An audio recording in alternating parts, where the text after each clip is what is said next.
নমস্কার, আমি ঈশা। আপনারা দেখছেন সময় 365 এবং এই মুহূর্তে আমি রয়েছি ক্রিকেটের নন্দনকাননের 4 নম্বর গেটের ঠিক সামনে। আপনারা সকলেই জানেন, বিশেষ করে ক্রিকেট প্রেমীরা তো জানেনই, যে আগামী 22শে জানুয়ারি শুরু হচ্ছে ইন্ডিয়া বনাম ইংল্যান্ডের টি-20 সিরিজ এবং প্রথম ম্যাচ অর্থাৎ 22 তারিখের ম্যাচই খেলা হবে ইডেন গার্ডেন্সে। তো এই মুহূর্তে আমি রয়েছি 4 নম্বর গেটের সামনে, যেখানে কিন্তু ইতিমধ্যেই যারা টিকিট সংগ্রহ করতে এসেছেন, টিকিট কিনতে এসেছেন, তাদের ভিড় দেখা যাচ্ছে।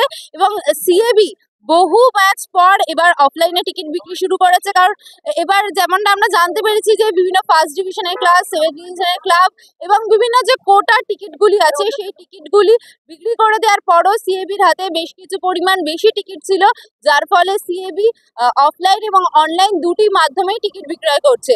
এবং সব থেকে বড় বিষয় আপনাদের জানিয়ে রাখি যে এখানে 4টি ধরনের মূল্যের টিকিট পাওয়া যাচ্ছে, এবং সর্বনিম্ন টিকিটের দাম হচ্ছে 800 টাকা এবং সর্বোচ্চ টিকিটের দাম হচ্ছে 2500 টাকা। এছাড়াও 1300 এবং 2000 টাকা দামের টিকিটও রয়েছে।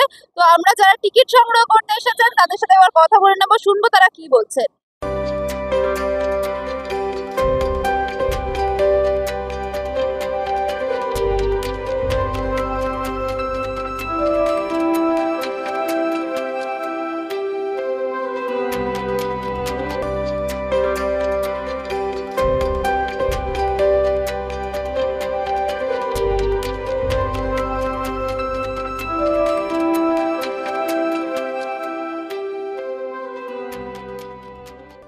অফলাইনে সুবিধা হচ্ছে বলতে সেরকম কিছু সুবিধা হচ্ছে না, কারণ আজকে নিয়ে 3 নম্বর দিন দিচ্ছে, শোনা গেছে আজকেই লাস্ট।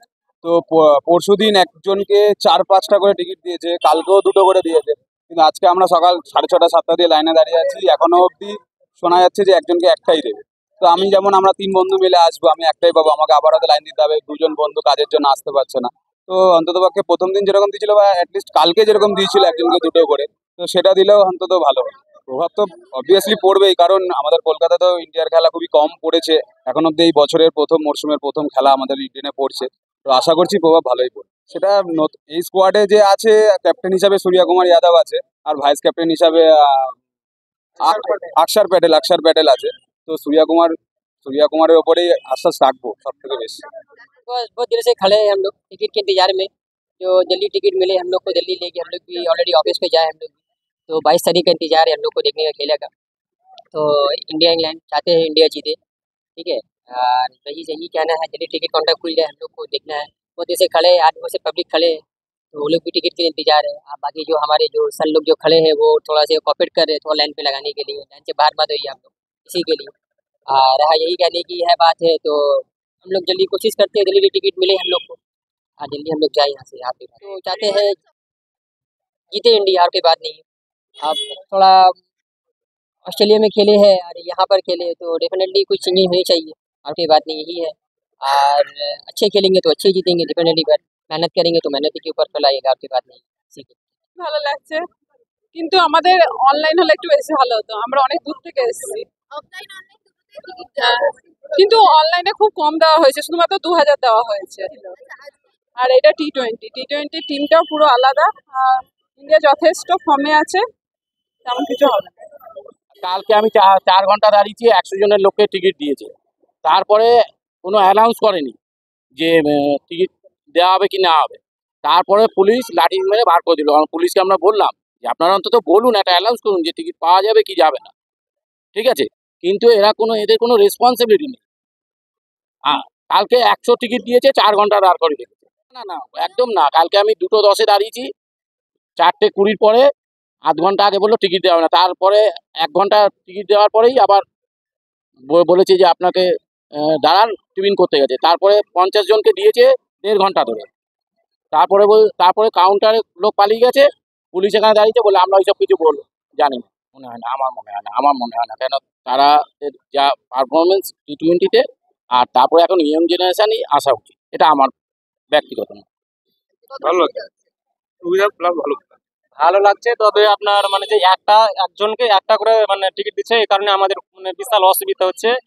আমরা ধরেন মুর্শিদাবাদ থেকে এসেছি, মোটামুটি 300 কিলোমিটার 250 কিলোমিটার দূর থেকে এসেছি। এবার আমাদের টিকিট দিতে প্রচুর হয়রানি। আমরা ধরেন 5টা 7টা করে যে টিকিট নেবো, সেখানে একটা টিকিট দিচ্ছে একদম। এভাবে তো আমাদের প্রচুর অসুবিধা। তো আমরা করা যাবে? সেখানে দেখেন কালকে বেশি করে যে দিয়েছে সেটা তো আমরা জানি না তো, আর আজকে যে এরকম করছে সেটা করা ঠিক হবে না।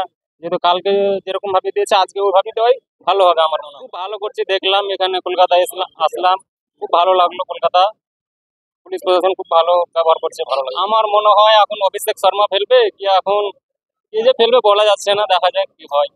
যেমনটা দেখতে পারলেন যে 14, 15 এবং 16 টিকিট দেওয়া হয়েছে এবং আজ অর্থাৎ 16 তারিখ আজকে লাস্ট দিন এবং অফলাইন টিকিট দিলে মানুষের যে হিড়িক পড়ে কিন্তু সেই রকম হিড়িকই দেখা যাচ্ছে। টিকিট কাউন্টার ঘড়ি কাঁটা বলছে এখন 11টা বাজে, অর্থাৎ 11টার সময় টিকিট দেওয়া শুরু করা হয়েছে। কিন্তু আমরা যেমনটা দেখতে পাচ্ছি মানুষজন সেই ভোর থেকে বা বহু দূর থেকে এসে লাইন দিচ্ছে টিকিট নেওয়ার জন্য। কিন্তু বিভিন্ন অভিযোগও আসছে যে গতকাল এবং তার আগের দিন যেভাবে টিকিট দেওয়া হয়েছে এক একজনকে 2-3টে করেও টিকিট দেওয়া হয়েছে, আজকে কিন্তু সেই রকম টিকিট দেওয়া হচ্ছে না। পাশাপাশি আমরা যেমনটা টিকিট সংগ্রহ করতে যারা এসেছেন তাদের কাছে শুনতে পাচ্ছি যে কলকাতা পুলিশ কিন্তু খুব ভালোভাবেই মেনটেন করছে এই লাইন। এরকমই আরো নিউজের জন্য চোখ রাখুন সময় 365 পর্দায়। ক্যামেরায় অভিরাম নস্করের সাথে ঈশা ভক্তের রিপোর্ট, সময় 365 কলকাতা।